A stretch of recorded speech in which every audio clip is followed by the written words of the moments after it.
Okay, my dear students, Assalamu alaikum to everyone and good afternoon. Now I am going to start lecture 11 of chapter 4, magnetic effect of electric current.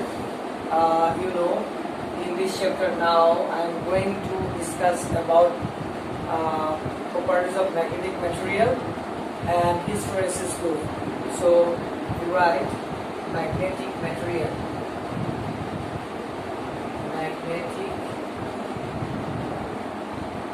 material and hysteresis law. We'll discuss the nature of the hysteresis law. So first of all, magnetic material. We find magnetic material are those which are attracted by magnets. Those are called magnetic material. We will classify magnetic material in some groups. Before that, we have to know when we apply magnetic field to any magnetic substance, then we know the magnetic domain gradually turns into the applied magnetic field. And that's why if the increased magnetic field reaches to a maximum value, then the magnetization also reaches to a maximum value. When all the domains align in a particular direction, then it is called magnetic saturation. So first point I say magnetic saturation. Magnetic saturation.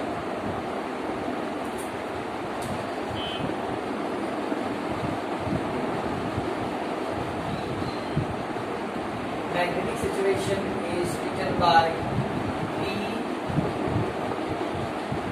B.S. Magnetic saturation. When we apply magnetic field to any magnetic substance, then gradually magnetic induction increases, and when all the magnetic domain turns in a particular direction, then it is called magnetic saturation. I mean, after that, if the applied magnetic field is increased, then magnetization will not increase anymore. That's why it is called magnetic saturation.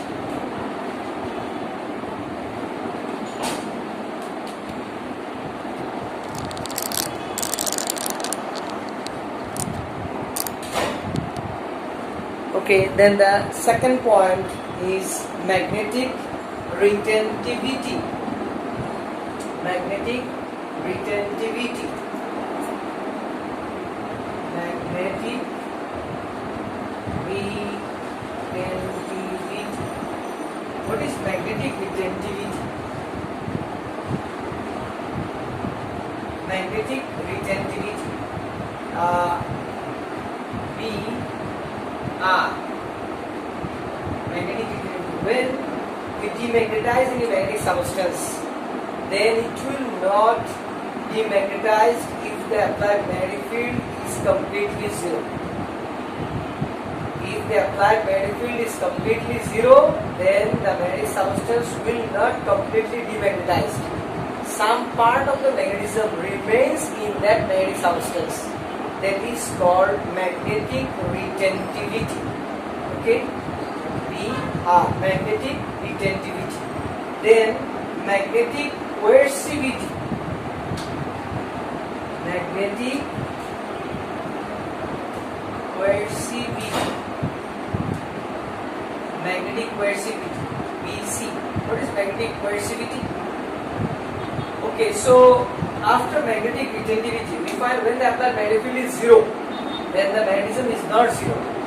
There is a residual magnetism in the magnetic substance. That is called magnetic retentivity. So, to demagnetize completely, I mean the magnetic induction, to make the magnetic induction completely zero, we have to apply a reverse magnetic field on the magnetic substance.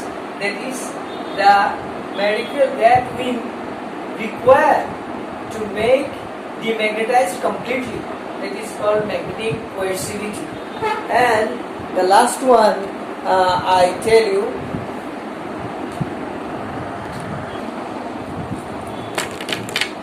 so I think you understand these 3 points. So again, if we increase the reverse magnetic field in the opposite direction on the magnetic substance, then again the domain will turn in the reverse direction, and again gradually they will reach to the maximum value. Negative saturation point.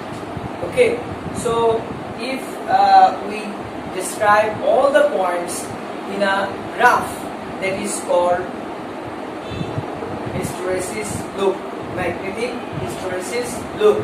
So let us draw the diagram of hysteresis loop. So in this way, if a magnetic substance is magnetized and again demagnetized gradually, then again magnetized, and it completes a cycle, then we find a loop that is called hysteresis loop. So if we show along x-axis is the magnetic field intensity mu, and magnetization intensity or magnetic induction is B along y-axis, B or I. Then initially when we increase the magnetic field, apply magnetic field, then it reaches to a maximum value. So this point, then it is O, this one is A. So up to this one is called magnetic saturation, PS. Gradually if we demagnetize, then it will not come in the direction of AO, it will go in this direction. So this point is called magnetic retentivity. It is not zero. Applied magnetic field is zero, but the magnetization is not zero. Then again, to make it completely demagnetized, we increase the reverse magnetic field in a negative direction. This one is called magnetic coercivity. So up to this, again if we increase the magnetic field, then it reaches to a maximum value like A. So this one is A, then it is P, then it is Q, then this one is R, and this one is S. So up to a maximum value in the reverse direction, if we apply the magnetic field again in the forward direction, similar to the first one, then the gradually magnetic field increases in this way. See, in this way. So again we get negative when we apply the positive magnetic field again, then it is not going to the point 0, it is going in this direction. So this one is T, P, Q, R, S, T, and this one is again Q. So you see, initially we started from this point, but this time to magnetize the magnetic substance, if we apply magnetic field up to this value, it will not be magnetized anymore. So we have to apply more magnetic field to magnetize the magnetic substance. Okay, this one is called. Okay, this one is U. This one is U. So P, Q, R, S, this complete loop is known as hysteresis loop. So in this loop, you see, when it started from 0, when it started from O and goes to magnetic situation P, then we give that during the demagnetization, we went to point Q, which is magnetic retentivity, then R, then S, then again we are going to Q. So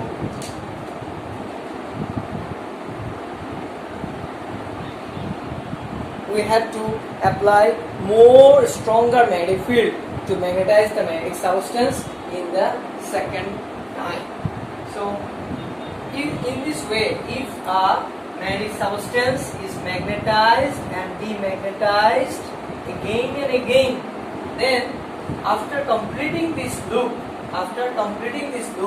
this amount of energy is lost, which is known as hysteresis loss.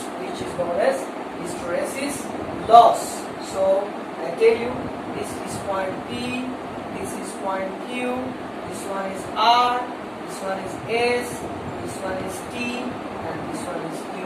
So this part describes the energy loss, hysteresis loss. We say hysteresis loss.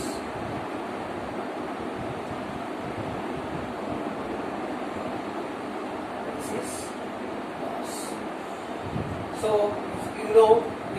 electromagnet in electric fan. So when an electric fan, when we use a alternating electric current in the electric fan, then the electromagnet is magnetized and demagnetized again and again. That's why after some time we find the coil becomes hot. Okay, so because of this, energy is converted, the energy loss is converted into heat energy, and that's why the fan becomes hot. So this is called hysteresis loop and hysteresis loss.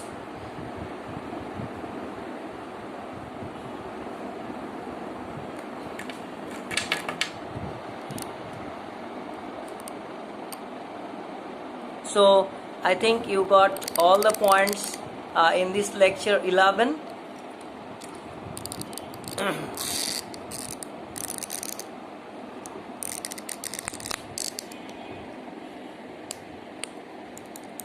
I think you got all the points in this lecture of 11. Okay, magnetic saturation. Then I described what is magnetic retentivity. Then I told what is magnetic coercivity. And P is the magnetic saturation point, and Q is the magnetic retentivity point, and R is the magnetic coercivity point, and then S is again magnetic saturation in the reverse direction, and again we started from U. So P, Q, R, S, U, P. The whole loop is known as hysteresis loop. So this loop is known as hysteresis loop. P, Q, R, S, U, R.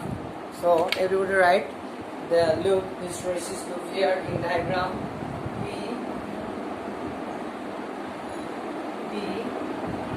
Q, R, S, T, U, P is the hysteresis loop, magnetic hysteresis loop.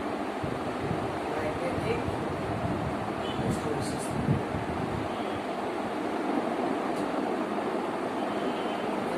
Thank you everybody to enjoy the class, and I will discuss one more lecture in lecture 12 to discuss about some other points on this chapter, and I will also show you a small video clip on the hysteresis loop. So if you have any more question on this hysteresis loop, you can write in my email address tsz73_uddin@yahoo.com. So these are the points: magnetic saturation, magnetic retentivity, magnetic coercivity. These are the related with the hysteresis loop. One more point, magnetic screening. When magnetic flux doesn't passes through any region, okay, rather it bends to pass through that region, that is called magnetic screening. Okay, like a ring, gold, made of gold. When magnetic field is applied through the ring made of gold, then magnetic flux will not pass through the ring, rather it will bend away from the ring. That is called magnetic screening. Okay, one more point I tell you in the next lecture. One more point is the Curie point. Curie point. In case of magnetism, it is very important. Curie point. Curie point.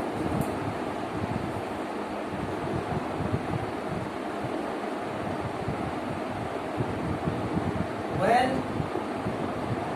heat is applied or a magnet is hammered, okay, then due to the vibration of the molecules in the domain, gradually the magnetic field is lost. So if the magnetic substances like iron, nickel, copper, etc., all of these are the ferromagnetic materials. So if the temperature of the ferromagnetic materials increases gradually, then up to a certain value, all ferromagnetic materials at different temperature, they loses their magnetism. That lower temperature is known as Curie temperature. I repeat, the lower temperature at which a ferromagnetic material loses its magnetism, that is called Curie point.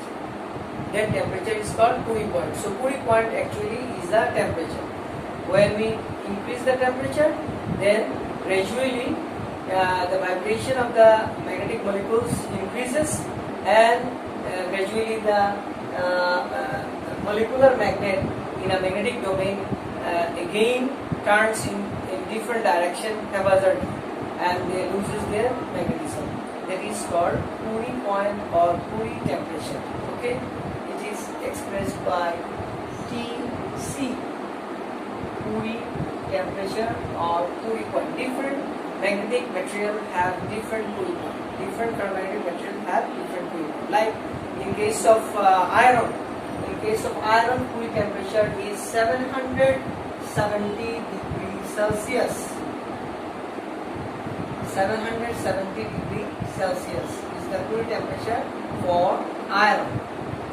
For iron, Curie temperature is 770 degrees Celsius. It means at 770 degrees Celsius, when iron is taken at 770 degrees Celsius, then iron will lose your magnetism. It will no more have any magnetism. If the temperature is again decreased, then iron will gain magnetism. Okay, so I think you understand the point what is Curie temperature.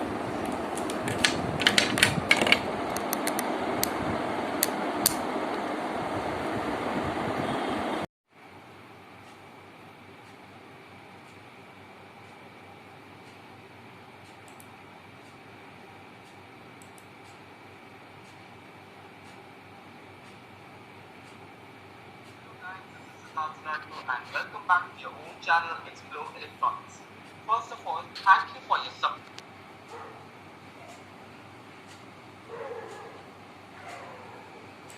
Enough to come to our next topic, or the main topic, that is hysteresis loop.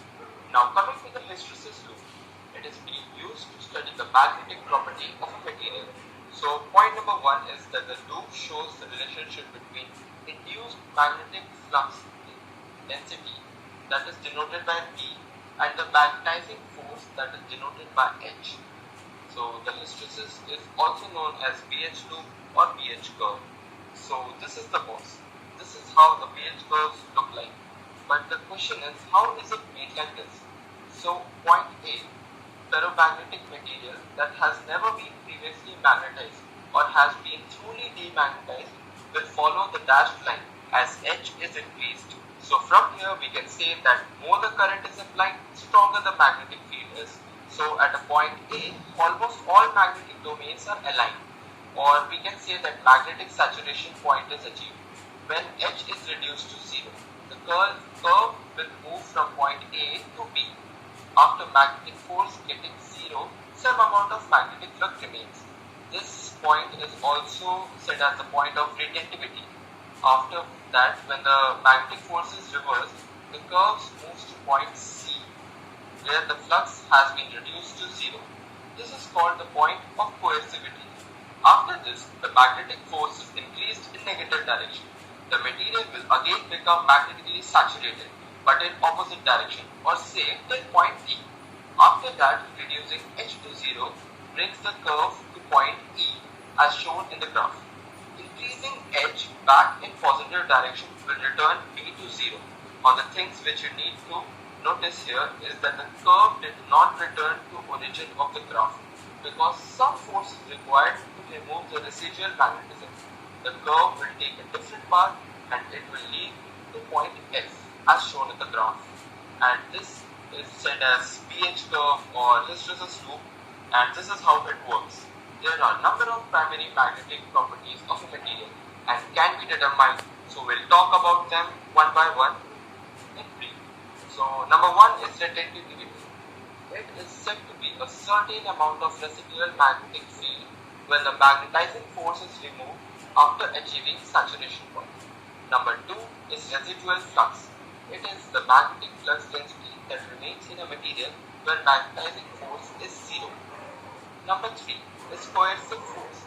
It is the amount of magnetic field which must be applied to a magnetic material to make the magnetic flux return to 0. Number 4 is permeability. It is denoted by mu. It describes the ease with which the magnetic flux is established in the component. And at last, number 5 is reluctance. It is the opposition that a ferromagnetic material shows to the establishment of a magnetic field. So guys, that's all for today's video. I hope you have added some knowledge to your library, and if that thing helped you, then do hit the like button and share.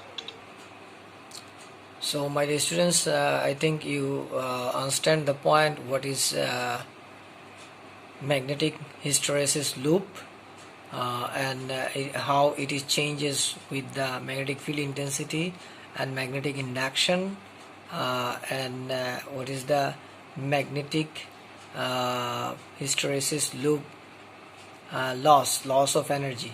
Already I discussed it in my lecture. By doing again and again magnetize and demagnetize a magnetic substance, then some amount of energy is lost. That loss of energy is used in form of heat energy, that is called the hysteresis loop energy lost. Okay, thank you. I think you understand the point, and thank you for watching the video clip and following the lecture again. I wish all of you will be fine, be safe, and stay at home. Bye bye. Allah Hafiz today.